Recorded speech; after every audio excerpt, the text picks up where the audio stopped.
You all know the importance of having a fully funded emergency fund, some safety net, a cash reserve. How much should be in your emergency fund? Lots of rules of thumb out there. How do you determine the right amount? I'm going to help you coming up.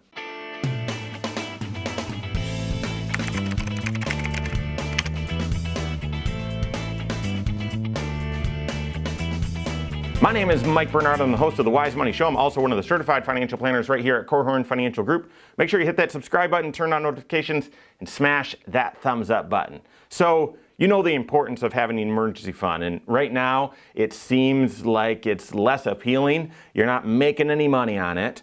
Savings, you're not earning anything, and the economy feels like it's going so good and prices are getting bid up. It's tempting to use that emergency fund and do something or buy something or improve your house or buy a new car, something like that.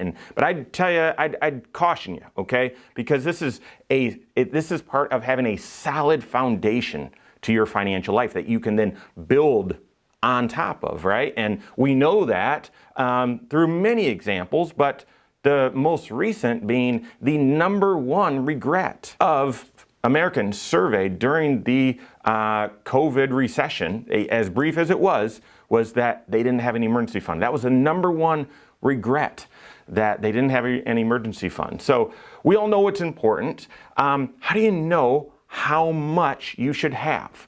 Now, this video, I'm going to give you some perspective, okay? And it's really three kind of concentric overlapping circles questions that I'm going to want you to ask. But that's no substitute for working with your certified financial planner and talking to them. I mean, working with them, they're going to look at all 6 areas of your financial life, what your goals are and where you're at on progress to achieving those goals, and they'll be able to help you dial in on exactly the right amount for your emergency fund.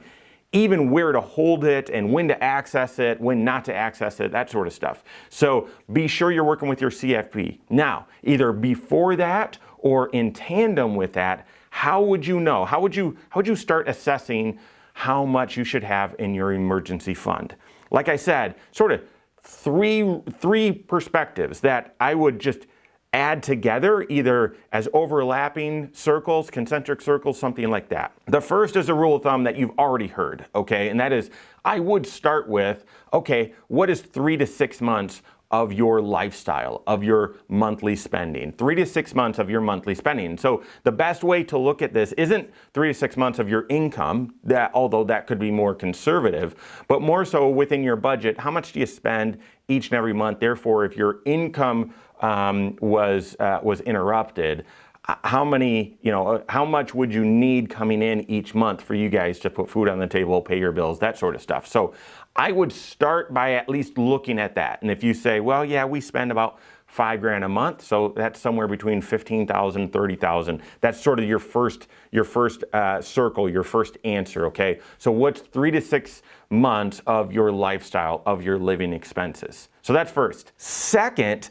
I would ask, is your delayed spending set up and working properly? Now, some of you might say, what, delayed spending? This guy is nuts. So we believe that you should have a 3 bank account system. That is your solid foundation to your financial life. A 3 bank account system is you've got a checking account for immediate spending. You know how much is coming in every single month, how much is going out, and where it's going. So the mortgage, the rent, the Netflix, this is how much we spend on groceries typically, this is how much we spend going out to eat, shopping, whatever. And this is how much is coming in, this is how much is going out each and every month. Then that third bucket, so that's the first one, the third bucket's that emergency fund, okay? So we're trying to figure out how much is the right amount to have there, okay? So that's bucket number 3. So bucket number 2 is delayed spending. And I mean that. It is delayed spending, meaning you're going to spend this money, but it's delayed. It doesn't happen every single month, so it's not in the first bucket. It will happen kind of in chunks or periodically, whether it's every other month or once a year or every couple years. So what are those sorts of things? A vacation, Christmas or gifts or birthdays, a car repair, home maintenance, insurance, property taxes, or if you pay estimated taxes, car replacement, the hot tub that you want, those, a medical insurance deductible, something like that. So to me, once you know, okay, here's 3 to 6 months of our lifestyle, okay, so I've got that number. The next question is, do you have your delayed spending set up and working properly? So have you identified all of the expenses that are on the horizon that you can anticipate in the near future that aren't monthly expenses that fit perfectly in the budget? There are things that you've got to set money aside for so that when it's time to take that vacation or when your anniversary comes up, you've got the money right there. It's not going to break your budget, okay? So is your delayed spending set up and working properly? So you've listed out, hey, here's all the expenses I can foresee over the next 6 to 12 months. Here's kind of the delayed spending categories. And I'm saving the right amount into those each and every month. So we're on track. We're on track. Why is that important to determine what your emergency fund is? Guys, to me, if you don't have that 3 bank account system set up, specifically if you don't have that delayed spending set up, non-emergencies can feel like emergencies. Here's an example. If you don't have money set aside to replace the tires on your car, next time you go in for an oil change and they tell you, hey, your tires are bald before winter, you're gonna need to replace these. That's gonna feel like an emergency, but it's not. It's not an emergency because you've got to replace your tires every 4 or 5 years. I don't know, I'm not a car guy, so if I'm way off, I don't think I'm way off, but give me a little grace. So that's not an emergency. Going to the doctor because you think you've got strep throat or you break your arm or something like that, and so it's not a big expense, but it's a few $100s or whatever. That's not an emergency, okay? But if you don't have money set aside to cover your out-of-pocket or your copays or whatever, it's gonna feel like an emergency. It's gonna disrupt your monthly cash flow, and you'll consider, well, I probably need to pull that out of the emergency fund. I just gave an example in one of our videos that I had 2 issues with my garage door within 3 days of each other. I'm not making this up, and I'm still waiting to find out what the cost is. The first one was $215. The next one I fear is going to be a few thousand. Those feel like emergencies unless you've got money set aside for home repairs and home maintenance. Okay, so do you have your delayed spending set up and working properly? If you do, wonderful. That's going to help you have a smaller emergency fund.